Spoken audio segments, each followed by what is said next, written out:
Live from Los Angeles, welcome back to Good Morning LaLa, and it's an incredible honor to welcome to the show Pablo. Thank you for being here. And because you are the catalyst for this entire conversation. You, for Rayo, for opening up this and bringing in such an incredible campaign with Ditch the Label. So I would love for you to introduce your special guest this morning. Yeah, so this is Liam with Ditch the Label, and we are partnering up for the whole month of September. And what we're doing is we're gonna donate 10% of all proceeds for the Luna range for the month to benefit anti-bullying, and that's why our partnership is happening for this month. And what better way to introduce this collaboration and partnership with two of our most amazing talent and for part of Rayo family, which were launched this year, influencers from Colombia, Ajay Poji, and I'm so thankful to have them here today and start up this campaign with you guys. So, and thank you, Good Morning LaLa Land, for being the platform to deliver this positivity. Absolutely. It's an incredible honor, and thank you so much for your work. We know that you've made over 500 million impressions worldwide with Ditch the Label. Tell us about your journey with this. So the idea of Ditch the Label started 10 years ago. I was bullied as a kid, and the support network I had around me was very small. And this was in the days of MySpace. And there was this one day I posted about my experiences of being bullied, and I had hundreds of people message me, and I realized that this was something that was affecting a lot of people. So I graduated college in 2012, and I felt like there was something like Ditch the Label needed in the world, but nothing like Ditch the Label existed. And, you know, kids who were being bullied weren't calling the helplines. They weren't talking about these issues offline. They were turning to the internet to try and find the answers, and the answers didn't really exist. And so that's where Ditch the Label grew. Wow. I love that. So Kajay and Poche, I want to say this correctly. Yes. You two are an inspiration for me because you are from Colombia. You are a couple, gay, and it must be very challenging because in your culture, this is still a very kind of taboo thing, right? Totally. Tell us about that, how you've been bullied and how you've overcome that. I think we started the channel 3 years ago, and we weren't a couple those days. So it was a challenge to know when to say it and how to express it, because it's a really taboo thing, as you said. But we felt that we connected with a lot of people who needed that support. Exactly, and that we could also help others, like by telling our story about, I don't know, loving another person, you know? It doesn't matter who you love. The point is you love someone, so it doesn't have to be a bad thing, actually. So yeah, we actually do the video telling like our story that we were a couple, and I turned off my cell phone. I was like, I don't want to see anything. I'm so scared. But then like I turned on my cell phone and I just saw like a lot of good comments. Like people were so supportive, and I don't know, it was like surprising. A super good reaction. Yeah. Were you bullied before? I think we all have been at least felt left out or made fun of. Yeah.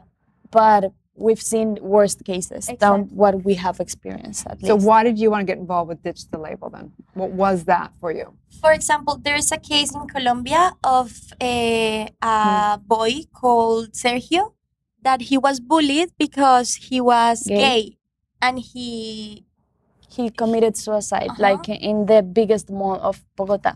Yes. So yes, I think it's a topic that really touches our heart, and we feel super identified, and we really want to help people. That's why we do what we do. So yes, what you do is so incredible. You have more engagement than any other influencers in Latin America. That is a huge platform and a massive responsibility. Yeah. Totally. Right? Yes. What is it that is your mission with this channel? What do you want to accomplish? We want to accomplish to make other people feel loved, like they are loved by someone, and they have like a support, like they can come and see our videos and feel like, I don't know, like they're seeing someone who is going to make how do you say it? Make them have a good time, forget about their problems, like just feel like they're not alone.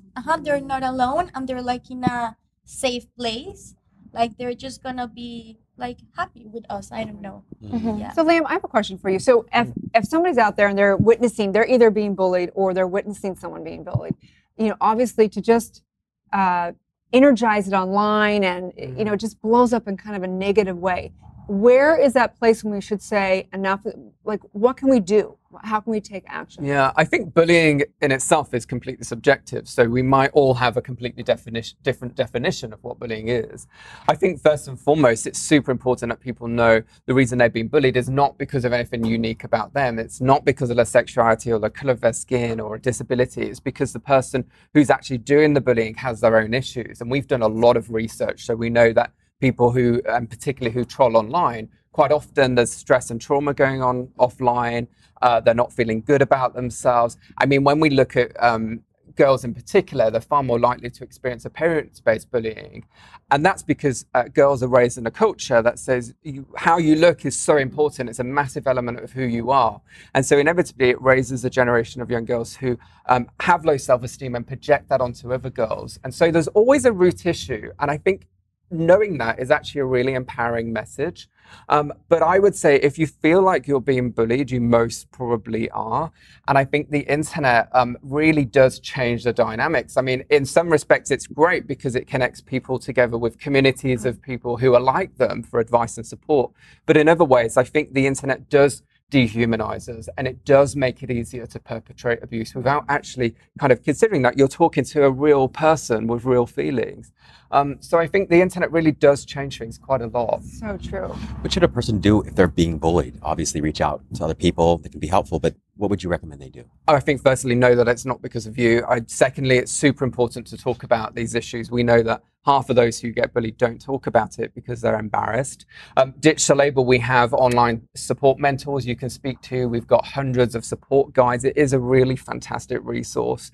And I think build yourself, surround yourself by a support network, not only online, but offline as well. I think that's really important.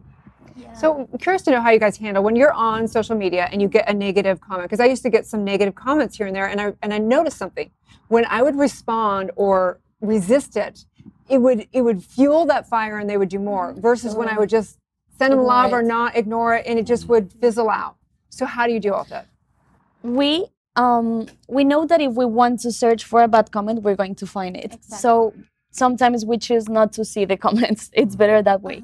But we did a challenge, which is called the Roast Yourself Challenge, So which is a song made by the hate comments. Exactly. The idea is to make a song about the hate comments, and it turns so well. Like, it's our video with most views on our channel. It has almost More than 70 million.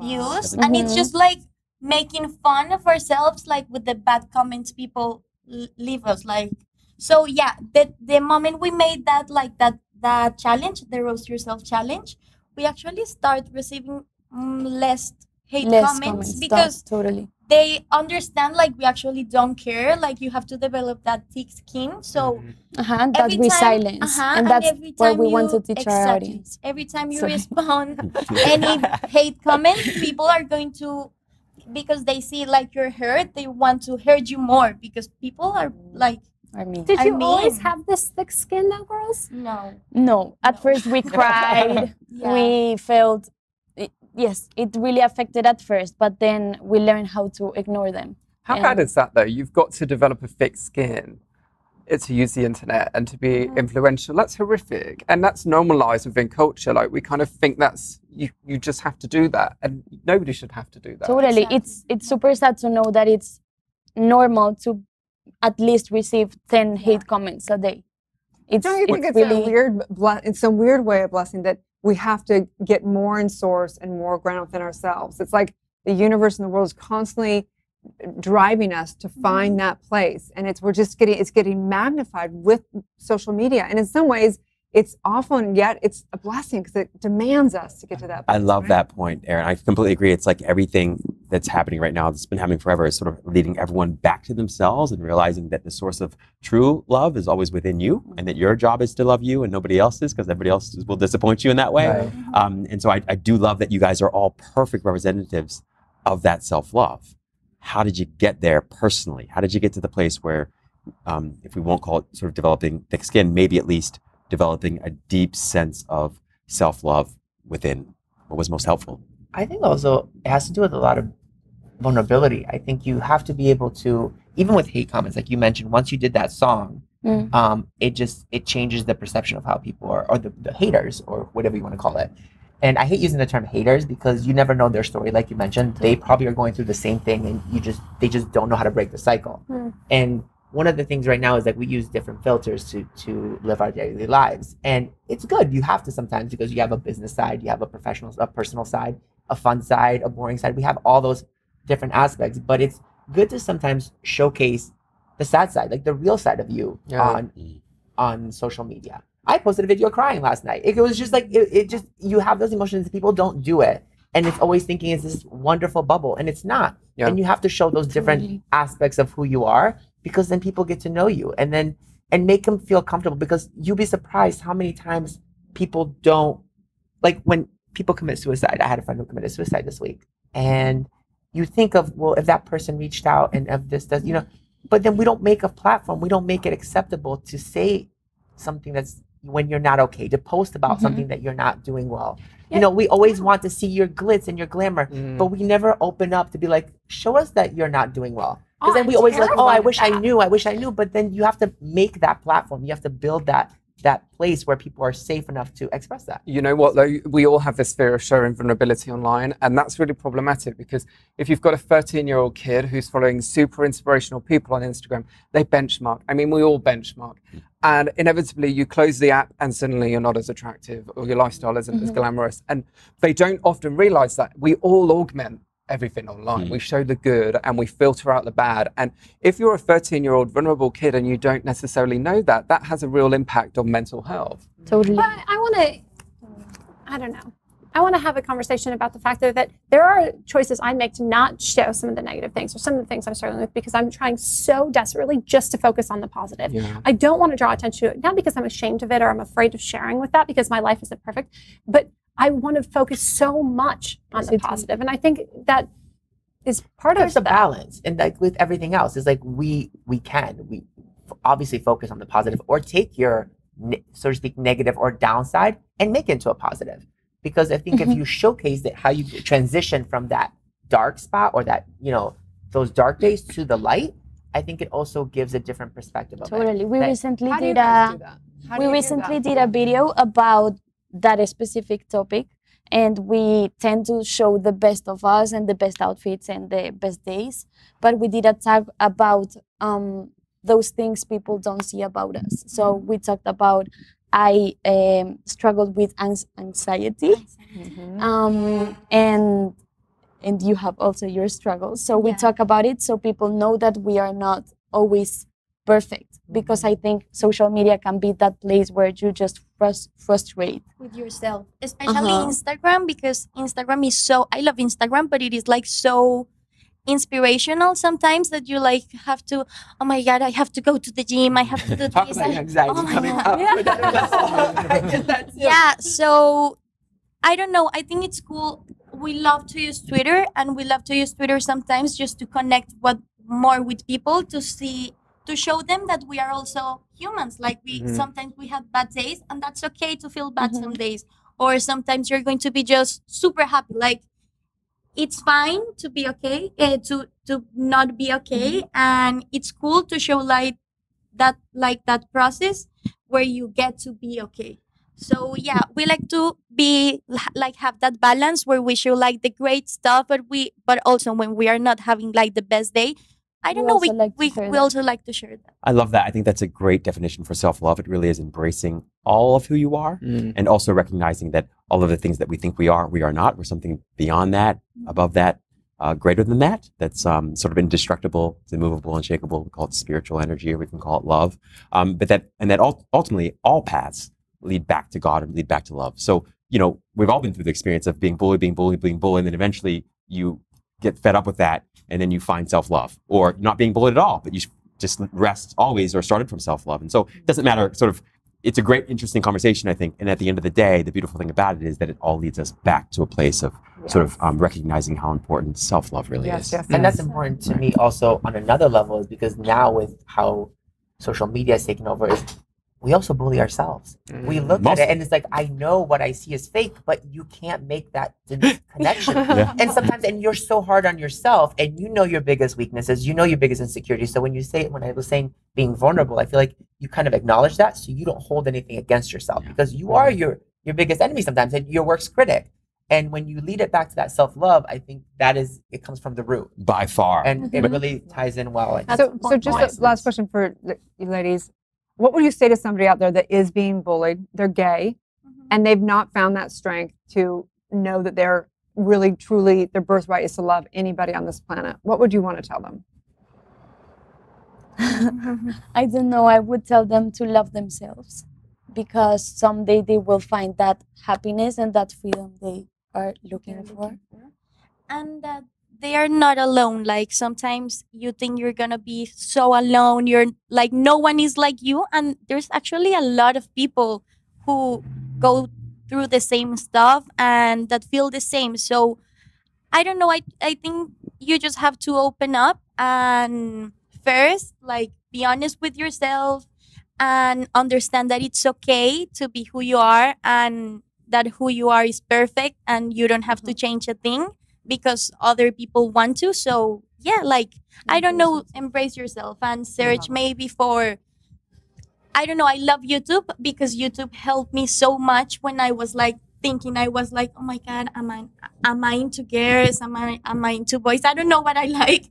So when I was like searching like for people who feel like me, who felt like me in that moment, I just found many channels on YouTube who embrace that.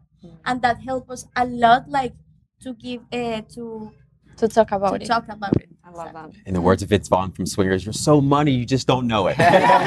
So money, baby, you just don't know it. Tell them where they can find, Liam, where you can find your platform.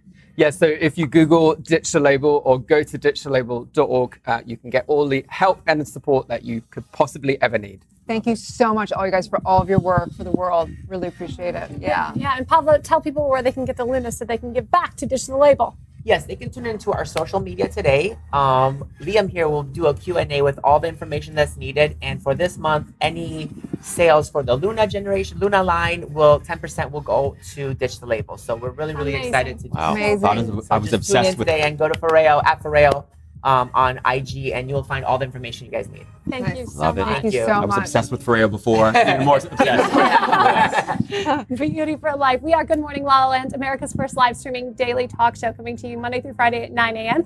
And you can catch all of your favorite interviews available as a podcast on iTunes. Right? We're waking up the world together. You guys, please like and share, comment, and support the people that you love. Have a wonderful divine day. It's going to be a good morning, La La Land.